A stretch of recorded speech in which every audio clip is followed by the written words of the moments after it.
All right, I see you. Can you hear me? Oh, yes, sir. Yes, sir. All right, Let me just adjust the levels. Okay. How's that? sounds good to me. Okay. And I'm gonna bring in Ann Francis, my producer. Okay. So hold on here.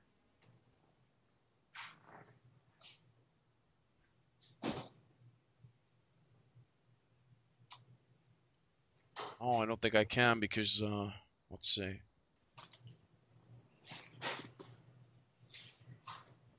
All right, no problem. Okay. All right. So are you ready? I'm ready. Okay. Let me just tell Ann I can't pull her in. Hold on. Let me just quickly tell her that.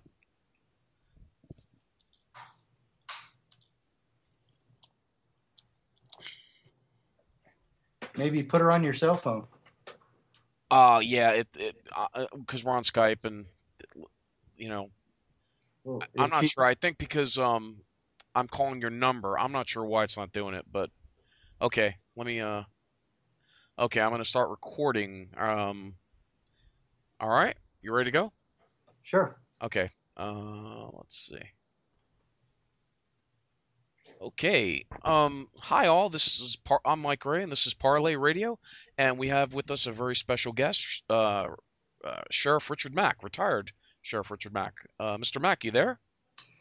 I am here. Yes, and I don't let the kids call me Mister. Oh, okay. No problem, no problem. What do you call these days? The sheriff. Sheriff's good. Sheriff. Share. Sheriff. Okay, yes, sir. You got it. You got it. Um, yeah, I'm sure my audience knows you, or they should. But would you like to just do a little intro? You were a sure. I know you were a sheriff in Utah. No, Arizona. Oh, Arizona. Okay. Okay. I was a cop in Utah for about 11 years, and then I moved home to Arizona, where I was raised as a boy, and ran for sheriff there in Graham County, Arizona, and served as sheriff for 8 years. Wow. And in all those 8 years, because I've watched your interviews, you said you never had to draw your gun. No, in fact, most of my career, I maybe drew my gun maybe 3 or 4 times, never used it, never beat up another human being, never slugged another human being in 20 years of law enforcement, Wow. and I'm Wow. proud of that. Yes, sir. Yes, sir. In fact, they say that most cops, the majority of law enforcement officers, never really use their gun.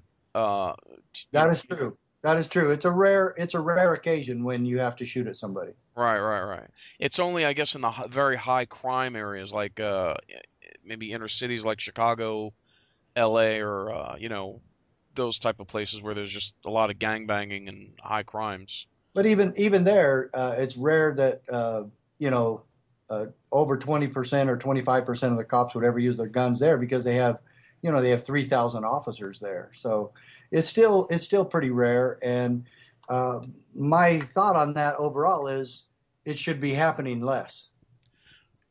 I agree. I agree. I'd like to see the war on drugs. What do you think about the war on drugs? And as far as you know, Abolish it. exactly, yeah, I'd like to see it decriminalized and maybe fines. I'm not saying give people drugs, but yeah, definitely we need to stop this nonsense. Well, the argument with the drug war starts with we all agree that nobody should be abusing drugs. Okay? I don't want anybody misusing drugs. I don't care if it's pot, prescription drugs, alcohol, tobacco, caffeine. I don't care what it is, heroin, meth, LSD, cocaine. I don't care what it is. Nobody should be using these things recreationally or abusing them. No one. And I'll even go as far as say Prozac, Zoloft, and those other drugs that make people idiots. Right, yeah. But with that said, I don't have the right, and my neighbors don't have the right to meet together and say, well, we're going to put this other neighbor in jail because he smokes pot. They don't have the right to do that. And if we don't have a collective right to do that, then neither does our government.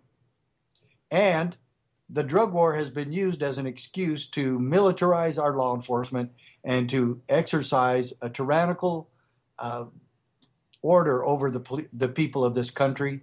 Right. And back when I was a rookie cop in Utah, back in like 1985, there was like 5,000 SWAT team raids nationwide, from Honolulu to Bangor, Maine. And now, last year, there were 85,000. 85,000. And always at 2 in the morning, 3 in the morning, these what they're called no-knock raids for something as small as like marijuana or Well, uh, that was the thing. Even back in the 80s, when everybody wanted their own SWAT team because of the TV shows called Hill Street Blues and SWAT, and all the other aggrandizement and glamorization of SWAT teams and the drug war, everybody wanted their own SWAT team. Then, in order to justify to the city councils who allotted such expenditures, they had to prove they needed them. And so they started overusing them. And I remember we had one in Provo, Utah, where I was a detective. When I left, I was a detective. And the SWAT team ran in to go after some high school kid who had about uh, 10 reefs, marijuana joints in his chest of drawers. And just stuff like that is just ridiculous. And then they end up going in, and his dog barks at the officers, and they shoot and kill the dog. I guess we should be lucky that nobody else got killed, but right. it's just ridiculous how it's used. And not only that, about a year, maybe 2 years ago, they used a SWAT team in Stockton, California, against a man who wasn't even the suspect in the case. It was his estranged wife. And you know what crime she had committed? Student She loans, right? student loans. Yeah. She not paid back her student loans. And Who that's set how I who know. sets the policy for how these SWAT teams are used? Well, that was federal government, and it had to be somebody high up in the Department of Education. Are you kidding me? And that's just how stupid that our law enforcement efforts have become. And Edmund Burke, an old parliamentarian from London, said that the essence of tyranny is the enforcement of stupid laws. And that's right where we are today. And our law enforcement officers, I believe in our law enforcement officers. I believe they're mostly good people, but they've been brainwashed and dumbed down into this militarization type of thinking. And they've got to turn it around. And we've got to be more service oriented. We've got to be more oath keeping oriented. And we've got to be more constitution oriented. We've got to be fair, honest, and public relations servants. And it's time that we get back to that. And I'm ready to make that happen. What you travel around, obviously you talk to sheriffs and you know chief of police, Yeah, um yeah. I like the sheriffs, more so than the chiefs.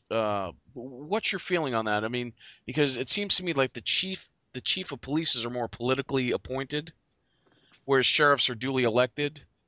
But Well, what that's what is your opinion on the police versus the sheriffs versus the state troopers in various states? right. Well, that's exactly correct. I mean, the state troopers and the chiefs of police are all bureaucrats.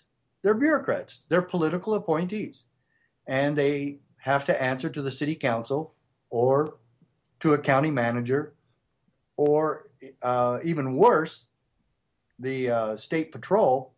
They have to report to a litany going up the totem pole of a bunch of other bureaucrats. And yeah, when you get finally through the layers of bureaucrats to about 10 or 12, 15, you finally reach an elected official who is accountable to the people, and that's probably the governor. And so it's just too layered with bureaucracy and bureaucrats, and there's no one there really serving the people of the state or the people of the county, except the sheriff. He has to be careful with that because he is up for review every 4 years, and he has to go to the voters and say, look, am I doing a good job? I'm trying to do a good job. I'm trying to serve you. I'm trying to do what's right. And that keeps him on his toes. But the others, they don't answer to anybody. They answer to their sergeant, lieutenant, or captain, or major, or inspectors, and it goes pretty far up before you have to actually talk to an elected official. That's not the way our government was supposed to be run, and it's mismanaged now, and they just don't answer to anybody, and they become very calloused and non-caring. They lose their sense of compassion. And I'm, I for one, I'm really a bit tired of that system, and I've seen it far too often. And highway patrol, if they don't like how you look or you give them a dirty look, they'll just impound your car. And even if they have a quote a legitimate reason to impound your car, uh, they still don't follow due process. And the Constitution says that you cannot be deprived of your property without due process. And you ask a cop, or I asked a county attorney, an assistant, she wasn't the elected one, but I asked her, I said, you arrested my son for DUI. I understand that. I don't like DUIs either, and I don't give breaks. I don't care if it was my mother. But I said, can you tell me why you impounded my vehicle? She goes, yeah, state law says that the vehicle of the suspect driver is impounded. I said, that's my vehicle. You should have asked me. You should have talked to me about it. That's my vehicle.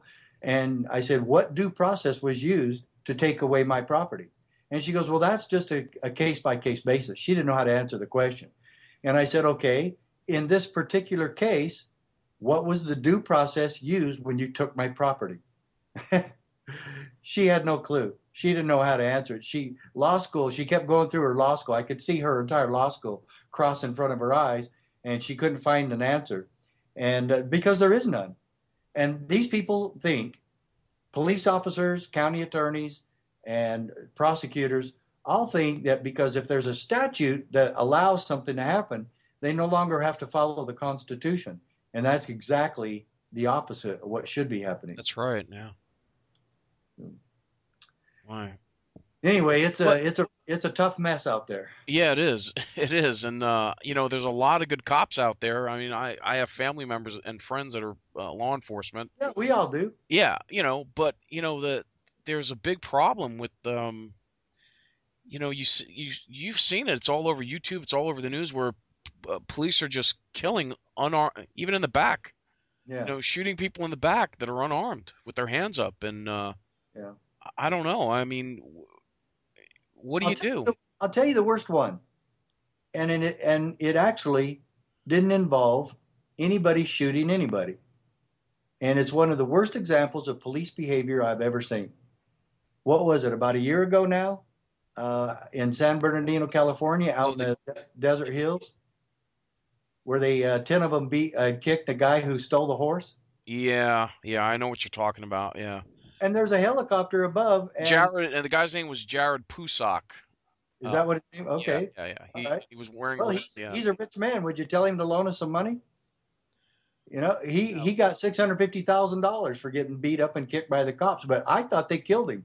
When you look at them kicking him in the head, it looked like he took a blow to the throat, which is a deadly blow. They're using deadly force on this guy. They're kicking him over and over, and it was kind of like a tag team. Okay, I'm tired, Joe. Now you start kicking him, and then hey, I'm tired now. And there were two helicopters right filming the whole thing. Obviously, they knew they were being filmed. Or yeah, I mean, well, how idiotic can you be that you're going to sit there and do that on national television? Right. So, but my whole point is, one, we have got to address proper police training in this country if we're going to get those types of incidents to stop. And law enforcement, chiefs of police, sheriffs, and other leaders in our state, counties, and cities have got to take the bull by the horn, exercise some real leadership, and look at training. No one is talking about this except me. Look at training and see what it is that we're training our officers to do. And I believe that it has a lot to do with officer survival tactics, and that we keep brainwashing cops. No matter what, you go home at night. And we don't teach honor. We don't teach nobility. We don't teach restraint. We teach attack, attack, and attack, and defend yourself, and get the bad guy, and kick in the door, and whatever else it is. And yeah, okay, I understand. I've been on these types of pursuits. We even had a guy that we arrested for drunk driving on a horse one time in downtown Provo, Utah. So I'm even familiar with cases like that. Even if people run, even if they're belligerent, even if they say something about my wife or my daughters or my mother, I still don't get to kick them in the head or beat them. I have to maintain my sense of responsibility and control of the situation and my professionalism. And I can't let some dirtbag, and cops call them maggots, I can't let some maggot get me to do something wrong where I lower myself even beneath him. And that's what those cops did. And that's why it really bothers me that they got away with it and that they did it. And every one of those officers should be prosecuted for aggravated assault and have to pay a lot of that money out of their own pockets to this man, to the victim. Right, right. And officers should be held accountable if they know that a crime has been committed by a cop, then they are fired and they are charged with the same crime. And we have got to stop this backing each other up within the police ranks.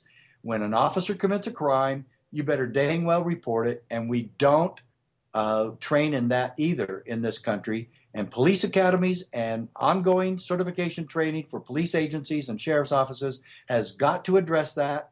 And if you and actually take some disciplinary action against these people and start honoring officers who actually stop these sort of things, and even place a fellow officer under arrest if they see him committing an assault or committing some other crime. Sure. Yeah, that's what needs to happen. And if they don't start addressing this, and I was talking to CNN 4 months ago, and I think it was about the Eric Garner case or whatever. I don't know how many times that these things keep coming up. CNN called me about it. And then she calls me back a couple of weeks ago and she goes, well, you said they would keep happening. And sure enough, I said, yes, and they're still going to, because no one in law enforcement is addressing the problems related to training in this country when it comes to law enforcement. But you see now, this is going to be used by the federal government you hear Al Sharpton saying now, all Oh, law enforcement should be federalized. oh gosh. Okay. That's the biggest, let's see. Oh yeah, we want the people to come in that committed the crimes at Ruby Ridge, killed Right. all the people at Waco, killed all the people at Kent State University. And how about this one? The DEA having sex parties down in Colombia, and guess who provided the prostitutes for the DEA agents? You mean the Secret Service? Secret Service did it too, but the DEA. Look up DEA. Oh, okay. Yeah, Secret yeah. Service provided their own money for the prostitutes. They're honorable. Wow. See, the DEA took Yeah, the that's right. The Secret Service tried to Secret Service paid for their own, but DEA No, no, took. no. The Secret Service were arguing over the fees, right? They Oh didn't. yes, yeah, but Yeah. they still paid for them. They still Right, paid. right. They were cheap. They were Yeah, like, they were cheap. $25 enough for you, baby. Yeah, that's right. And so so the difference between DEA and Secret Service. Now you can look up that DEA one. It was on the front page of USA Today, and that was about 3 or 4 months ago. I still have the newspaper. I kept it. Well, and did you also hear that in the Department of Homeland Security at their headquarters, people were defecating on their desk and defecating in the aisles, in the Well, yeah, you see, you do that when you don't have anything else to do. right. Well, I mean, you got to say to yourself, are these people mentally ill that go and work for Well, they government? are, because we had an incident with one of our CSPOA members, and I want all of your audience to know we need you to join the CSPOA with us. Help this solution along. The only solution that we have left, the only peaceful solution we have left in America. CSPOA and Oath Keepers. Go to our website, cspoa.org, become a member, make a donation, get some of our tools called the Books of Freedom that are there. I've written 8 books. They're all vital to the holy cause of liberty.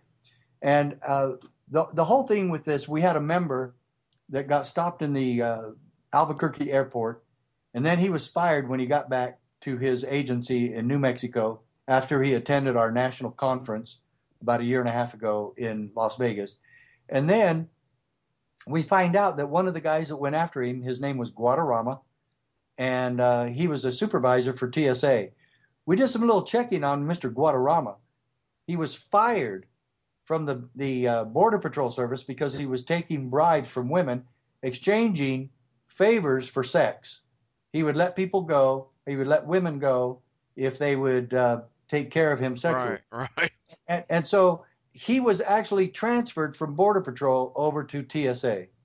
And this is the kind of lunacy and insanity that's going on in our country. And Al Sharpton wants us to take the feds and put them in charge of local law enforcement. Right. He's as much an idiot as they are. But my friend's a cop, and I was trying to explain to him. I'm like, and I'm not going to mention his name. I'm like, you don't understand. If they federalize the police, they could say, okay, you live in such and such a state. Now we want you to go to California when he's on. Let's say he's on the East Coast, right? Yeah. We want to transfer. We need you to go to California. And you see what I mean? Well, the whole thing, that's one of the innocuous reasons that Yeah, yeah, yeah. it really is. But yeah, it's insanity from the get-go. And like there's something special about federal law enforcement agencies. That's insane also. There's nothing special about them. They've never been trained. They're very few of them are streetwise. You'd have to retrain all of them to know what they're doing as far as patrolling neighborhoods and knowing how to detect and combat And, street crime. and why do we have so many different, like the DEA, the ATF? There's the, I mean, there's so There's many of them. there's like 600 or 700 different law enforcement agencies in the federal government now, and Right. it's absolutely. I Oh, just I the know word. what I know. One thing. First let's do this. Let's get your GoFundMe because you had a heart attack recently, correct? Yeah, I'm afraid I did. Yeah, and you need money, and let's not, let's plug your GoFundMe. Well, I appreciate that. Yeah, I January 12th, I almost died of a heart attack. It was a very serious one, and luckily I got to the hospital very quickly. I actually drove myself. I never passed out, and I drove myself there. And I said, "Hey, I'm having a heart attack." They rushed me in, opened up my heart valves, and I miraculously survived. I'm doing really well now, and I am grateful for the people who signed up to support me on that on GoFundMe.com. And I think it's GoFundMe.com/, help Sheriff Mack. Help Uh, Sheriff Mack. Okay, help Sheriff okay. Mack. Yeah, GoFundMe help Yes, sir. forward I'll slash be help. plugging that often, and Well, I thank you for that yeah. too, and it actually saved us. Uh, my wife had was hospitalized last November, and then with mine there, it was the cost was over $150,000. We didn't have insurance, and if these people hadn't come to our aid, we would be completely bankrupt. And we appreciate the friends that set that up. They contacted my son Jimmy, and had him. They used his Facebook thing for it, and so you'll see him on there. It's not that Jimmy that he didn't set it up for us. Some friends of mine came to me, and that's not a lie. I mean, it's not a ploy. I didn't set it up and then tell some friends, "Hey, would you take credit for doing this?" That isn't how it happened at all. I didn't even know what GoFundMe was. I heard about it once, I think, on television, where somebody lost a cat and somebody donated $500,000 to help them get their cat back or something. I don't know, but I didn't know how to set it up. I don't know the computer very well. I'm not very computer savvy, and I wouldn't even know how to start that. And so some friends of mine came to me and they said, "Hey, we want to help," and I said, "Well, I appreciate it." And they set up that with my son, and I really appreciated it. It really has saved us. Of course, yeah, yeah. Yeah. You And know, now it's I for, took a for teaching job, and now I do have insurance, but oh, great, great. it But doesn't pay. but It doesn't pay, still, yeah, you need, but yeah. yeah, so we learned a hard lesson about not having insurance. I've always set money aside for medical stuff, but I didn't have $150,000. So Right, yeah. Who does, yeah, Unless you're a Rockefeller. yeah, and I kind of don't like those guys. So Yeah, me neither. Me neither. yeah. What one case in particular, there's a lot of cases actually. I mean, we could talk about, uh, but the one case in New Mexico, Hmm. Albuquerque, the Yeah. guy in the desert. Did you see that? Where he was just some Yeah, homeless guy, and oh yeah, sure. And they yeah, shot and they him. shot him. But not only that, but an hour or 2 hours before, one of the cops, uh, and I think they were police or sheriffs, I can't remember, said to a state trooper, "Hey, I'm going to shoot that guy in his penis," right? Yeah. And then an hour later, it's all on video. The guy's face down on the floor or on the ground, and that cop uh, took his rifle and shot him in the back of his groin, in his buttocks, where his uh, Yeah. groin area, crotch was. I never heard that part. I Yeah, really never heard yeah, that. yeah, yeah. In fact, they're going after him because the state trooper said, hey, that 2 hours before that cop said, I'm gonna shoot that guy in his. He didn't say penis, okay? Of He course. said dick. Yeah. And yeah, the DA said, okay, that's basically premeditated murder. Well, it That is. he It is. went there. That cop. I don't know about the other ones, but he went there with the intention of shooting that man. Yeah, and that really surprises me that any cop, anybody could be that beyond I fear. know. I mean, this guy was okay. He was homeless and probably mentally ill. He was Yeah. out in the middle of nowhere. He wasn't bothering anybody. Yeah, and And they said, oh, he had a knife. Yeah, he had a knife because he was camping. yeah, I mean, who doesn't? Yeah, and there were like five of them. I mean, come on. And see, that's what I'm talking I mean, about. what's going on in this country, man? Then you had the other instance, same state, where the state trooper pulls over a black lady. She's got four, I think, three or four kids in the van for speeding. Then there's a tussle, and then the other state troopers come, and she takes off, and they start shooting at the van with the kids in it. Yeah. As soon as they started shooting at the band, I said, "Man, oh man, are those guys going to get sued?"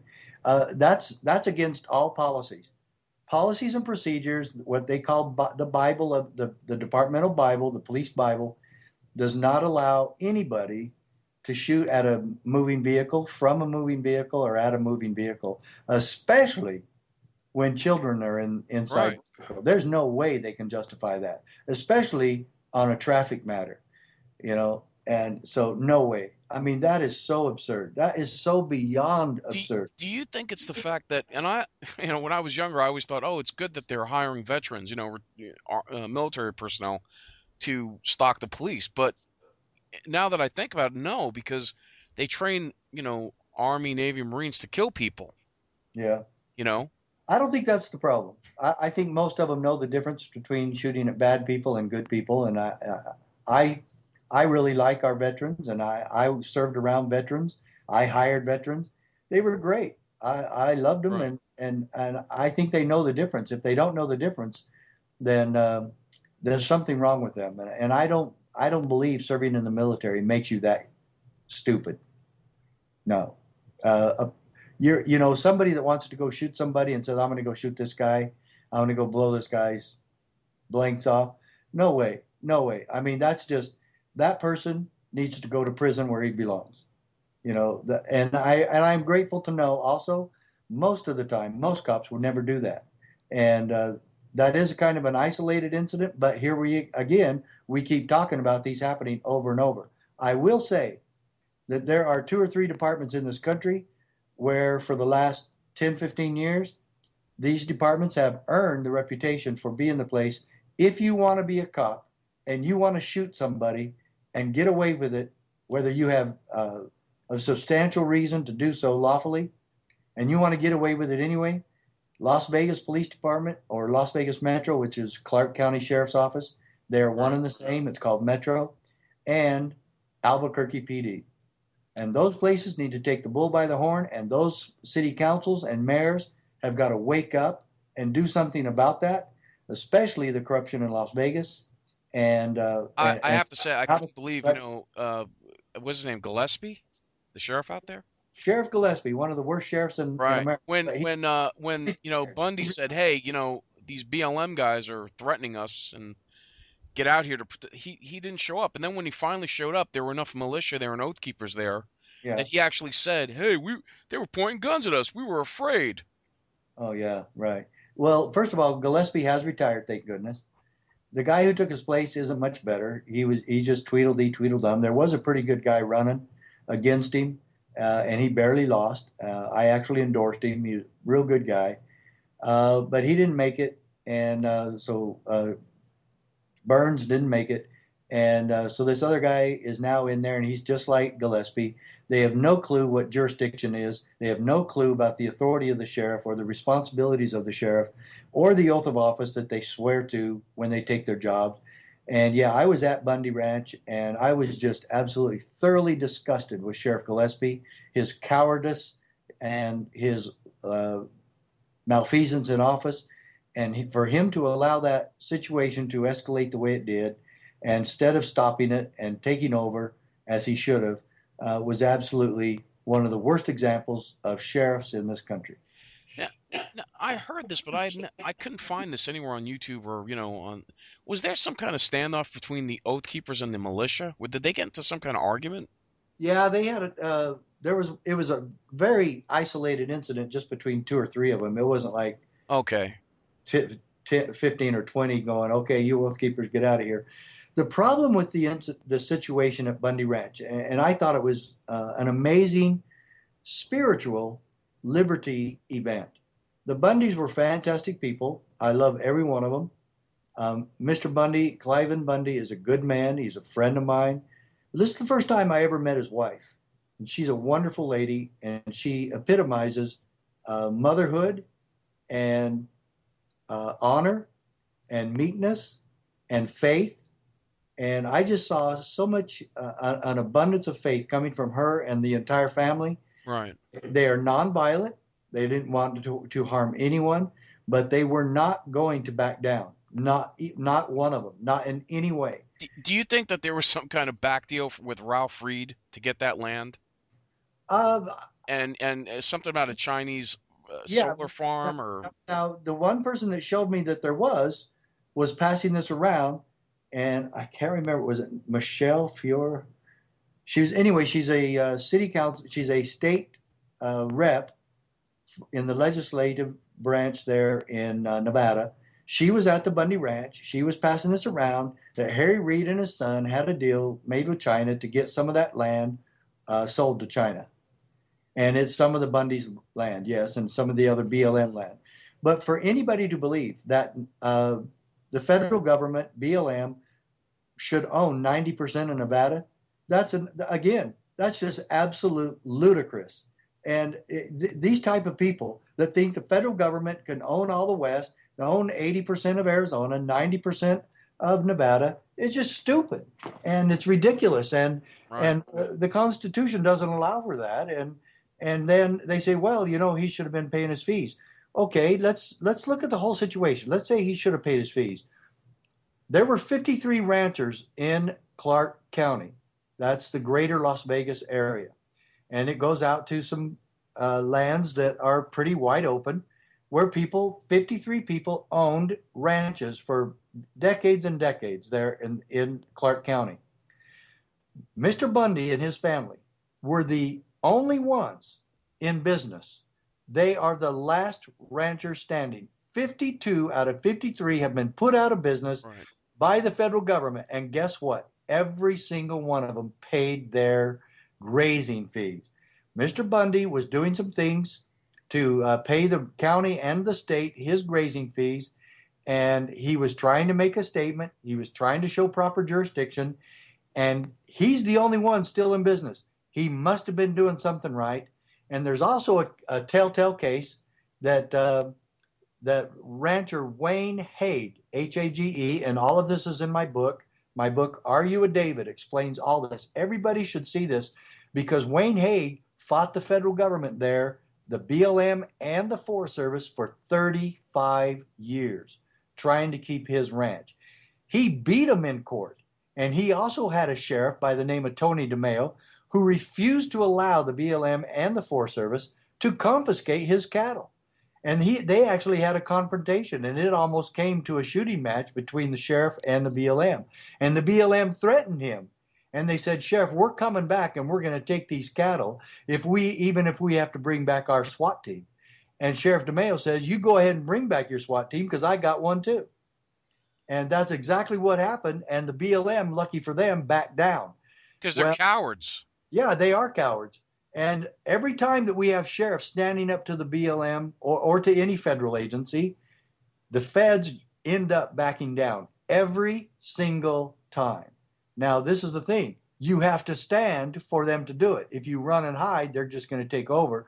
And luckily, the militia and the Oath Keepers and just common ordinary citizens showed up in droves to back Clive Bundy, or Clive Bundy would still be in prison. I'm totally convinced of it. And thank goodness for the American people who went there to defend him. The thing that happened with Wayne Haig, though, he won in federal court on the same issues that the Bundys were fighting. He won. Right. Wayne Haig, I want you to know, died about 10 years ago. His first wife dies. His second wife dies. He dies. And then his children pick up the gauntlet and continue the battle. And they're still battling today. And this has been going on for 35 years. And you would think that somebody would intervene, like the governor or senators and congressmen or a president. This has been going on for so long. You think somebody would intervene on their behalf, but nobody does. Right. And they're too chicken and cowardly to exercise proper constitutional authority and to stand for what's right. And we need more Rosa Parks who are willing to stand for liberty in this country and not get to the back of the bus. The Bundys refuse to get to the back of the bus, and then the feds show up and the media show up and try to act like he was a crook. And Oh, did you see Chris Hayes on All In with Chris Hayes go? He was interviewing. He goes, "You don't believe in the absolute authority of the federal government?" I mean, he's wigging out. oh my gosh. Yeah. I don't. I'll tell him right now. I don't believe in the absolute authority of the federal government. They have very discrete, enumerated powers, and I want a Supreme Court decision that said so. And so, how doesn't he believe in my Supreme Court decision? Well, they only see the liberals like that only get bent out of shape when their guys in the White House. Oh yeah, of course. Because if it was Bush in the White House and Cheney, it would be the other way. You see? Well, right now, you want to know the only difference between the Bush administration and the Obama administration? There is none. Oh yeah, there is. What is it? Obama spends a little more money. Oh, That's about it. Because I'm telling you, both got us into ridiculous wars that we should not be involved in. Both took over land and supported the BLM and Forest Service and FDA, EPA, IRS. The abuses of the IRS were just as bad under Bush as they were Obama. Yeah, they didn't go after as many right-wing organizations such as the Tea Party groups under Bush, but they went after other people, and he used the IRS as political hitman, as presidents before that did, and just as Obama has done. And he ran guns down to Mexico in a similar fashion with Fast and Furious. But yeah, he didn't spend as much money as Obama. He didn't quite do as many entitlement programs, but almost.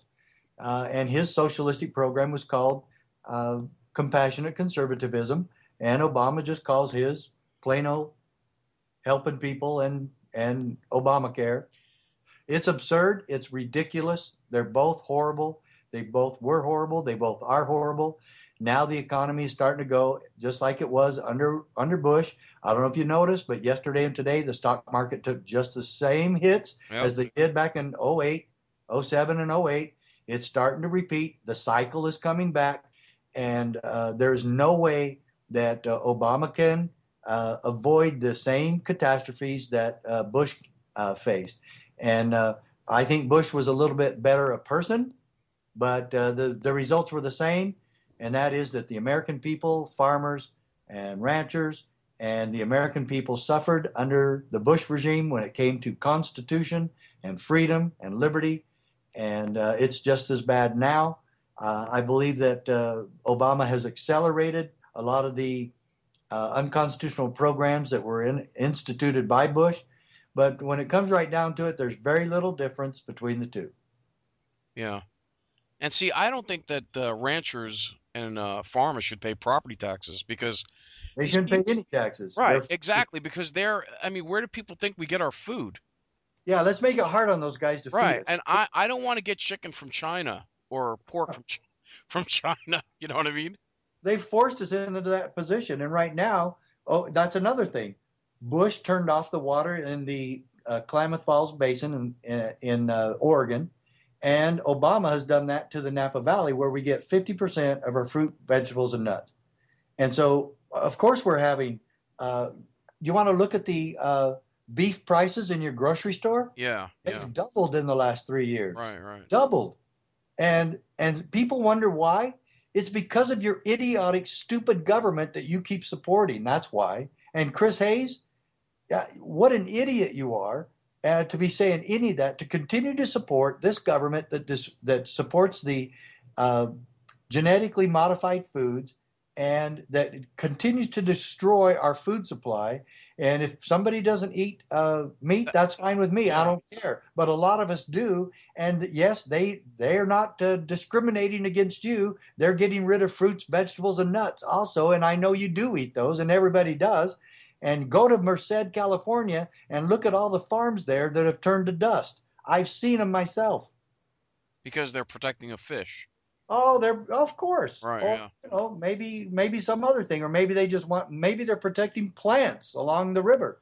You know, But they we built a pipeline from Alaska all the way down to Texas, right? That pipeline, the oil pipeline. well, they're trying to get it to Texas. I don't think it's gone to Texas yet, but yeah, But yeah, whatever. they built a pipeline, from Alaska all the way across Canada, right, to Right, somewhere. right. That part's true. It's Uh-huh. okay. Why can't they build a water pipeline from Canada to California?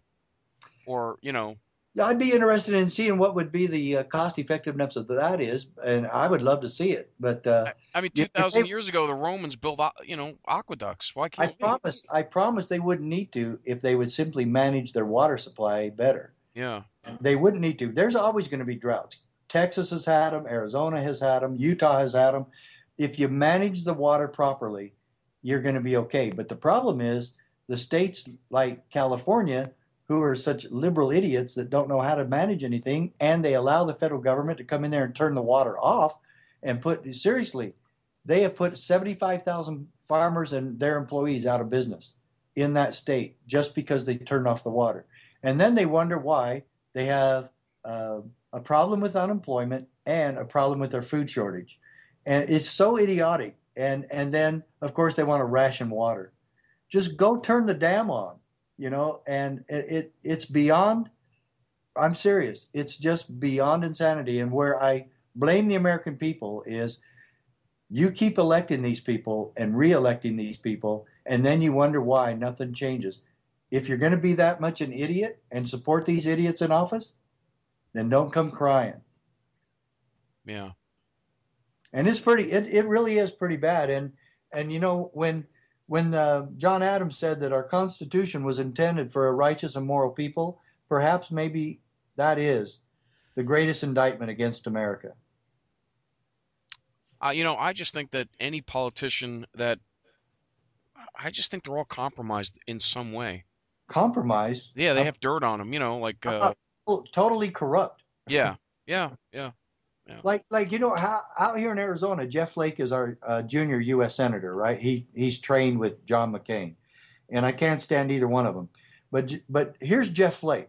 He comes out and starts criticizing Trump for his policies relative to securing the border and illegal immigration.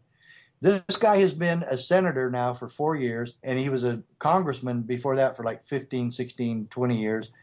He has done absolutely nothing to help that problem, to secure the border, to alleviate the problem here in Arizona relative to the criminal element that comes across the border, or for all the huge problems that are associated with illegal immigration. He's done nothing, but he comes out bold as hell to give us a big statement against Donald Trump and his policies regarding illegal immigration. You know what's funny with today's technology? They don't even have to leave their state, really.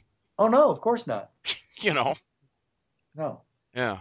And so here is the epitome of hypocrisy from Jeff Flake. And of course, he's a huge flake. And he has no better solution than Trump, but he will come out and make a criticism of Trump. And I'm going to tell you why he did it. Because McCain put him up to it because he's been fighting with McCain, and Trump has been fighting with McCain publicly. And actually, Trump needs to stop fighting with everybody, so at least somebody's going to end up voting for him. But that's the political advice I would give him at this time. But he's in the lead because people are sick and tired of politics as usual, and that's an indictment against the entire political system that you were just talking about. I mean, I don't know if you saw what's happening even in Europe with all the illegal immigrants. They're fleeing. I don't blame them, fleeing Libya to go to Italy, and people. You have immigrants in France that are there illegal, trying to sneak into England. Through the channel. Yeah, of course. because they have a very liberal welfare policy in England. But what you have here is all these refugees coming and just like they brought like 110,000 Somalians and put them in Missouri near the St. Louis, somewhere in St. Louis. Yeah. You know, Well, I went to training recently from a former FBI agent, a former CIA agent, and one other person, and it was all about the influx of international terrorists, ISIS, Al right? Qaeda, and cartels who are helping this happen. Why are they? But here's the thing: why is the feds? Why? I know why. Cloward and Piven, right? This is the federal government's insanity. Uh-huh. They're letting all these terrorists and all these people come in so they could bring down the hammer. Well, the thing of it is, some of it isn't necessarily. Well, they are allowing him to come in because they come right through the southern border, just like Right. all the other illegal aliens. It would, in fact, the cartels and the Mexican government have no problem with allowing terrorists come in their country and then have them infiltrate America. They are all supporting that. And right now, the documentation is that there are approximately 100,000 terrorists now living in America, waiting to take us out, waiting to do whatever they're going to do, doing their training thing. And my Right. wife showed me a sign, I think it was in Minnesota, a big sign outside of a mosque or whatever it is. I can't remember what it was. It looked like a school. And it said, Americans, we are coming and we will destroy you, and there's not a thing you can do about it. And Right. that's a big public sign. Yeah. And meanwhile, you have the Meanwhile, current go out. administration trying to take away our Second Amendment Yeah, exactly. and leave us like sitting ducks. Exactly. So they're taking guns away from us. They're allowing terrorists to come into our country. In the meantime, they go after people like Clive Bundy. Right. Yeah. Yeah. Yeah. And there's no rebel. And here's the thing: how come there's no rebellion or mutiny in the amongst the military or amongst the police or in the FBI? Because they want to keep their checks coming, and I have no respect for that whatsoever. Yeah. So paid political prostitutes. Yeah. Did So, you see the Department of Homeland Security's target practices that they ordered? They ordered like a bunch of new I think it was called Last Defense or something, where it was a pregnant woman holding a gun with a child and an old man. These are all Caucasians, by the way. All like you didn't see that? no. Oh yeah, yeah. I'll send it to you. They ordered $2 million worth of target practices that were full color. They were in full color of people that were like in bathrobes, like a woman in a bathrobe, pregnant, aiming a gun. You know, an old man. These are all Caucasians, by the way. Okay, Yeah, of an course. old man holding a gun, a child holding a gun, aiming a gun. Yeah, yeah. I'll Yeah. send it to you. Well, and that's after they buy up billions of rounds of Yeah, ammunition. and buying billions of rounds of ammo, which then they deny. And why are they arming? Why are they arming the IRS and Social Security? What is going on here? What are they preparing for?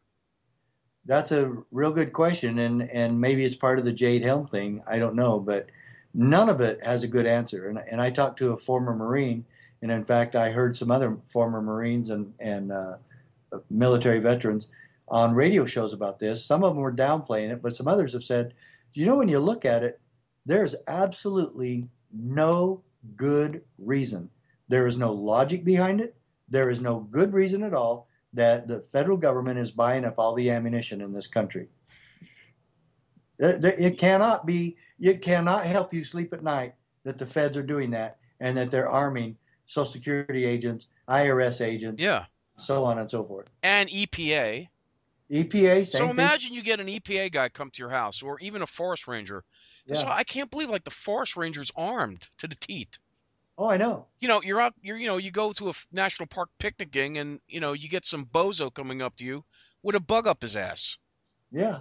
Yeah. You know, Yeah. And that bug's what are you probably, doing? What are you doing? Oh, well, sir, we're here having a picnic. You got any alcohol in there? yeah. You know. Yeah. And that bug up his butt is probably on the endangered species list.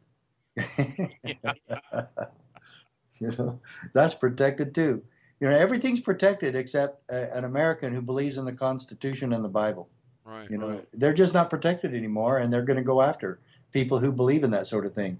You are a danger to this country if you believe in the Constitution, and that's what they believe. In fact, they don't even say country, they say government.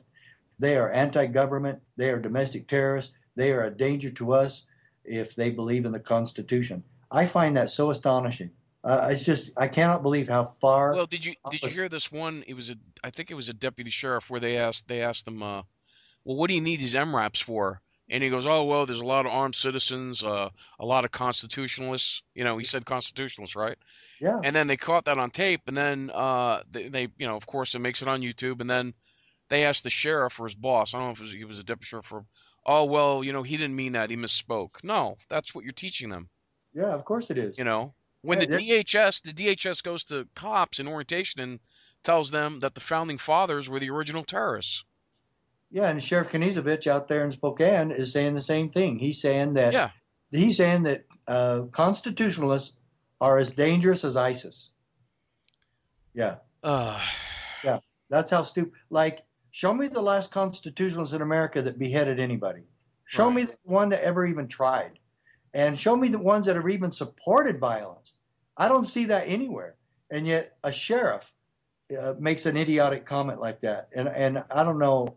Again, I know that guy too, and I was scheduled to go out there and debate him, and he keeps chickening out. So, Because he'd lose. well, of course, I mean, Yeah. saying stupid stuff like that, and he supports Southern Poverty Law Center, and Oh yeah, let's talk about that. Let's talk about your lawsuit with the Southern Poverty Law Center. well, that And by the actually, way, you're the only you won a lawsuit. Didn't you win a lawsuit against the Supreme Court, or you took a lawsuit all the way up to the Supreme Court and won? yes. Now that's when I was sheriff back in '94, and the case was adjudicated in '97. Yeah, look up. Anybody can Google Mack versus U.S. I won the most important uh, Supreme Court victory ever when relative to the 10th Amendment. I said the federal government could not tell any sheriff in this country what to do. It was pursuant to the Brady Bill, and anybody ought to read that case. You can go to my website. You can buy the little review of the case that I put together called "The Victory for State Sovereignty." It costs like $2 to get a little pocket-sized copy of that. I highly recommend you get that. Sure. Just Google it and read the whole thing. The university that did the best review of it was Cornell University Law School, and it was fantastic. It takes the case from both sides, what all the Supreme Court said, and it's fantastic. But again, this is the most important 10th Amendment state sovereignty decision in the history of our country. And yes, and then I was suing the Southern Poverty Law Center because they lied about me in their magazine and they lied about me on their website. And then a judge threw it out because he said that the statute of limitation had expired, and he was wrong. And anyway, we tried to get it done, tried to get it back, and it just wouldn't work. So I lost on a technicality. But the Southern Poverty Law Center actually issued a retraction before I even filed it. But I told him, I said, that's not enough. I said, you filing that away where you did, you put this huge headline about me, and then you hide a little brown, little highlighted apology. I said, that's not going to cut it. I said, you're gonna take care of me a lot better than that.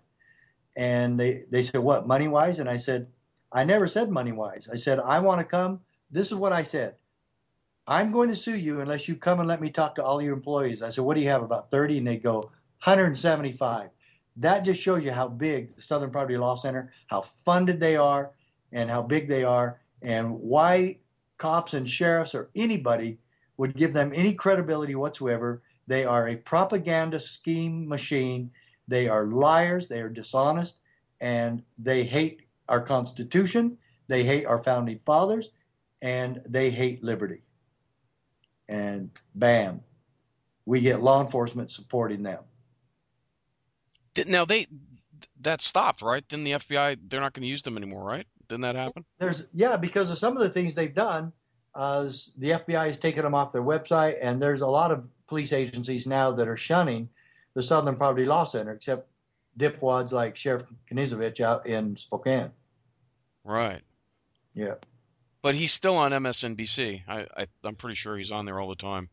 Well, figures. A Republican that proclaims to be a conservative. Yeah, yeah, that just figures all the way, you know. And and again though, voters keep putting him back in. So you know, what can you say? We live in a crazy world. Right. So yeah, but the SPLC, they would have lost against me. They would have had a hard time because we had it on tape, and it didn't coincide with what they said. And when I finally called them on it, they go, "Oh, well, we didn't mean to do that." Well, how can you have something on tape and say stuff that I never said, and then say you didn't mean to do it? They said it was an accident. So I sued them, and it got thrown out on a technicality. And I've even told them, I said, why let it go on a technicality? Let's go to court. If I lose, So they never did let you go. Did they let you go there and talk to their people? no, of course not. Yeah, yeah, No, they were way against that. yeah. Of course, yeah. But Way, I don't think it wouldn't have done any good anyway. well, but maybe there are some good people there. And I said, look, this is what you guys say you did. This is what I believe in. And why do you call people that believe in this all these names? And why do you support Hitler uh, policies? Adolf Hitler was a gun control fanatic, just like the Southern Poverty Law Center. I don't support Hitler. You guys do. Yeah. You, First you register. yeah, Yeah. First you register, and then they'll confiscate. But not yeah, only that, but they want to come at you every which way. Like for instance, oh, you got to have insurance for each gun you have. You got to like just like owning a car, you got to register it every year and insurance it every year. And oh, by the way, we're gonna make the insurance like $1 million per gun or something like that. To the point yeah. where you wouldn't be able to even afford a gun. Well, that's actually part of the Brady Bill movement. The Brady Yeah, Bill movement had 5 Brady Bills scheduled, and they were going to do the same thing. You had to insure, and they were going to serialize, put serial numbers on all ammunition, and they were going to regulate ammunition out of existence. right. And you can have a gun, you just can't get any ammo for it. Yeah. Now, So they were trying I outside. think it's all the lead or brass or something that was used to make bullets is now shipped to China. So even that's like, bullets are becoming like way expensive. Oh yeah, yeah, totally. Yeah. So they'll get us one way or the other, and they always get us in the end. And but I am amazed that how we fight World War I, World War II to stop communism, and now we have a communist in the White House Pretty much. Yeah. just in a short time. Oh, he's a communist. I mean, Yeah. look at the Communist Manifesto and the 10 planks of the Communist Manifesto. We do all 10 in this Well, country. as We do. far as I'm concerned, like Reagan and Bush, you know, uh, they got Reagan elected because they knew Bush couldn't get in, and then 1 month into Reagan's presidency, he's almost killed, right? Right. And then who was next in line? Bush. Yeah. But apparently they missed their mark. Read my lips, Bush. Read my lips, no new taxes. Yeah. Yeah. Well, no, no. So, What I'm saying is, Bush was behind the Reagan's assassination. well, I Well, mean, did you know that the son, who shot Reagan? Hinckley. Hinckley. Hinckley's family knew Bush. Yeah. Well, and I'm not ready to make that accusation. What I'm ready to say though is, uh, George Bush was a New World Order guy. He Of talked course. about he talked about the New World Order all the time. And he was the one, he opened up China for Nixon when Nixon was VP, or when Nixon was president. Right. Bush was in China as their ambassador. Yeah. So And in that 4 years or however long he was there, he was opening up. He was cutting deals. right. And this is a quote from Time magazine. Both George Bush and Bill Clinton have talked about the New World Order as if it were just around the corner. That's not me. That's from Time magazine.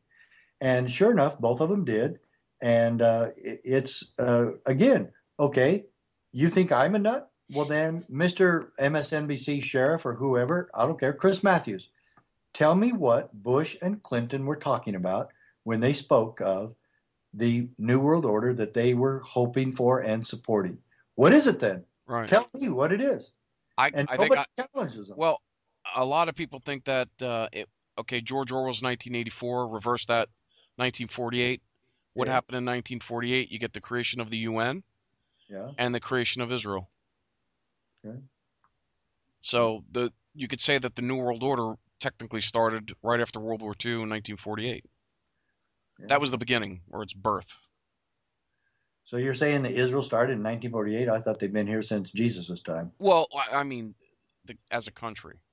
Oh, okay. As a country. Well, anyway, hey, I've got to get pretty quick. How much time do we have left? Oh yeah, okay, yeah. Well, let's wrap this up. Okay, yeah. Do you have what's your website again and your GoFundMe? Okay, GoFundMe is gofundme.com/help Sheriff Mack. Okay, And CSPOA is www.cspoa.org. That stands for Constitutional Sheriffs Peace Officers Association. So CSPOA, CISPOA.org. excellent, excellent. Well, listen, I want to thank you for being my guest here. This is a really excellent interview, and would you like to come back and do some roundtables if I have any roundtable shows, if you're available? Sure, as long I'd as they like don't, as long as I don't get too dizzy doing them. Right, right. No, no, no problem, Round no will problem. get dizzy sometimes. Okay, yeah, and Mike Huh? Bluehair would love to talk to you. He's a fan of yours too. All right, sure, no problem. Okay, well, that was Sheriff Richard Mack, and thank you, sir. I really appreciate you coming on to. All right. Well, we'll see you soon. Thanks for the Yes, call. sir. Bye bye. Bye bye. Okay, and that was Sheriff Richard Mack, and we are out of here, folks. Bye bye.